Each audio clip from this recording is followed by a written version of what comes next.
welcome everyone. This is Minister Evelyn of More Ministries, and we know that More stands for Ministers of Reconciliation and Encouragement. And I've come here to encourage you today, and this is our Water Wednesday. Let me try it again. Water Wednesday. That sounds a little better. Well, this is Water Wednesday, and I'm coming to you today. Let me take a sip of my water. You know how I do. I really took a gulp that time because I'm thirsty again. I've been working. So, but we have a word today. God has given us a word today. Dip, don't trip. Stop tripping. Go ahead and dip. Where is this coming from? This is coming from First Kings, Second Kings chapter 5. And we're going to talk about someone who needed to dip in some muddy water. But I think their pride got in the way. But everything was counting on his healing from there. So let's tell this story. So in 2 Kings chapter 5, we're talking about Naaman. Naaman was a soldier. He was an army. He was a commander in the army. He was excellent at his job. He was well known. He had leprosy. Okay. So he had leprosy. They had overcome or taken a kingdom or a nation. And he brought back this slave girl. The slave girl that he came back with told her mate, his wife, said that I wish that Naaman would go into Elisha, and he's a prophet and he could heal him.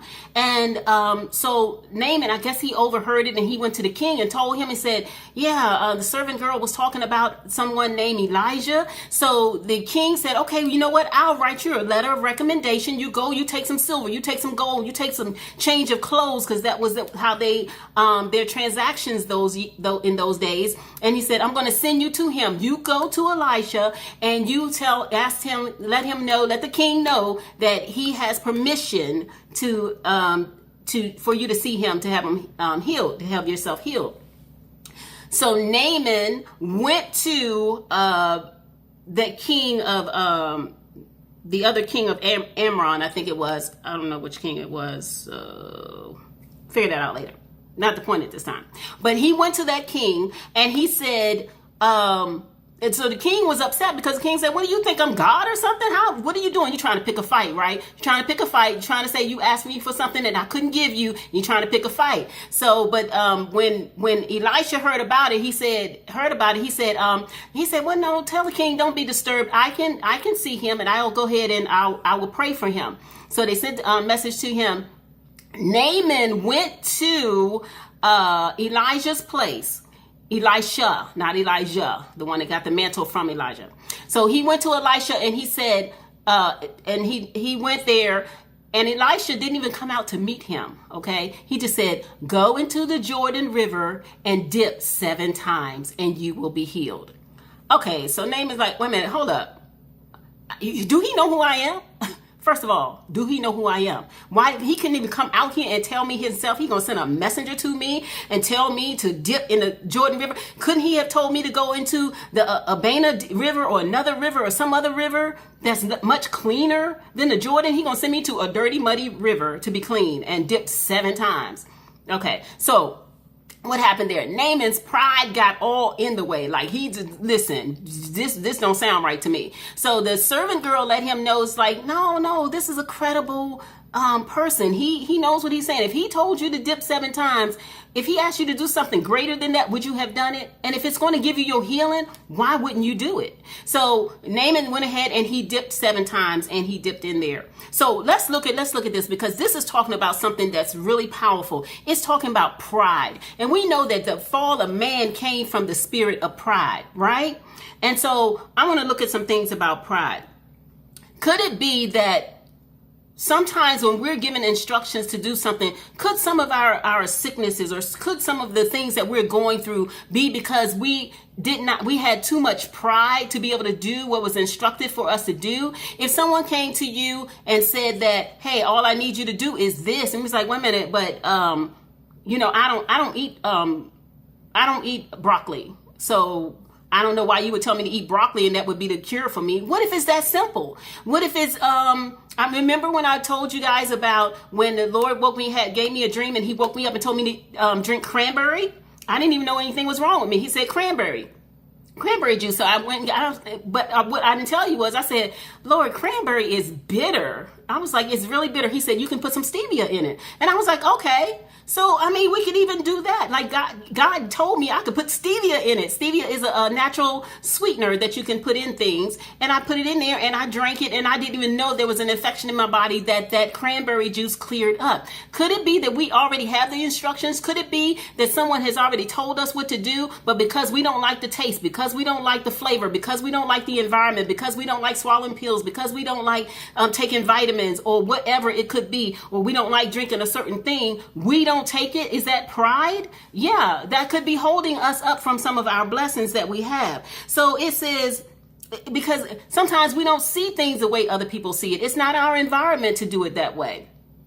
But Naaman, and it could be messy. Like, that's messy. Like dipping in the muddy water 7 times, not 1 time, not 2 times, not 3, 4, 5, 6, but 7 times. When I found out about the black seed oil, that's one of my products, and there's a fellow I know that he has arthritis really bad, like it's crippled in a sense, it's crippling. And so one morning I woke up and I found out I put that black seed oil on my hands because my hands were stiff in the morning. I was like, oh my goodness, my hands are stiff. And I wasn't even thinking, I was like, there's the black seed oil, and put some on. I just put it on and I rubbed it in my joints and everything. And my stiffness cleared up. So I was so excited, and I knew about his thing. So I told him, I said, hey, try this black seed oil and just rub it in your joints and everything. Mine just cleared up like in less than 5 minutes. And so he tried it and everything, and it warmed up his hands and everything. But he said, that didn't do anything for me. Well, wait, what if he needed to continue to do it? What if it is the solution, but he needs to continue to do it, but didn't do that? Same thing with the moringa or some other products that the Lord may be guiding you to. So that is very important. I want you to take that into consideration. So, but this is something that happened after that. We may be overthinking some things too. Let's just take that into consideration. So look at what happened after that. So his servant, Elisha's servant, because Elisha said, Naaman wanted to pay Elisha for his service, because he brought the things, but Naaman said no. But Elisha said, no, I'm not charging for this one. This is on me. The Lord just had me to do this. Don't give me anything. But his servant Gehazi heard that, and he got greedy. Here we go with greed now. So he went to him. He said, oh, you're not going to take it. I'm going to get you. Have you ever done that before? I'm going to give you $100. Oh, I don't want the $100. Oh, give it to me. I'll take it. See, you don't know what you're taking. It wasn't offered to you. It may not be for you. It was for the other person. It could be something on that now, because you taking something, you ain't gonna never see the results in it. It's never gonna benefit you like it would that person. But either way, that's another story. So Gehazi got greedy. He went back and he said, shoot, Elisha ain't take that money. I'm going back. He went back to Naaman and he said, you know what? My master had some people to come in, and he need to really take care of them. And so he said, just give me this, like a little bit of this and a little bit of that. He said, oh no, take this and take that and take this and take that. And so Gehazi came back and hid the stuff in his little place wherever he hid it. And so Elisha said, you don't think my spirit went with you where you went? He said, the leprosy that was on Naaman now be on you and your generation.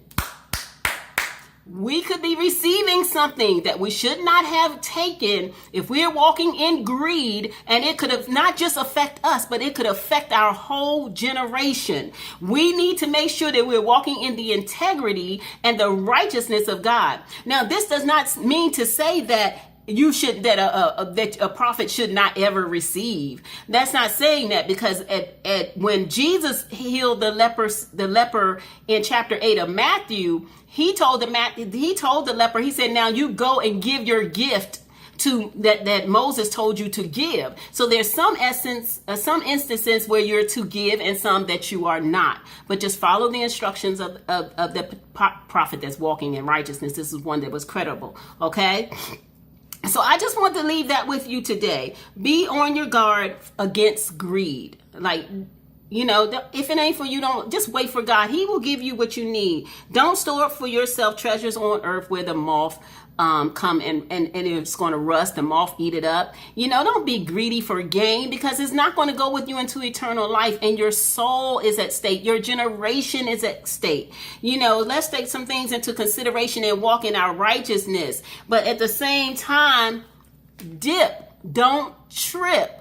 if he tells you to dip in the Jordan 7 times, if he tells you to eat your vegetables, changing your diet could change your condition of your healing, change your diet. If he tells you to drink this or start taking this, start taking that. And not just maybe one time, just do it consistently and see what happens and ask God. He will give us the instructions that we need for our righteousness. So that's what I'm going to leave you with today. Let me see if I can get a really good scripture for you. It says, be on your guard against all kinds of greed. A man's life does not consist of the abundance in his possessions. Luke 12:15. So it may be a little messy, some things that God's telling you to do. Don't overthink it.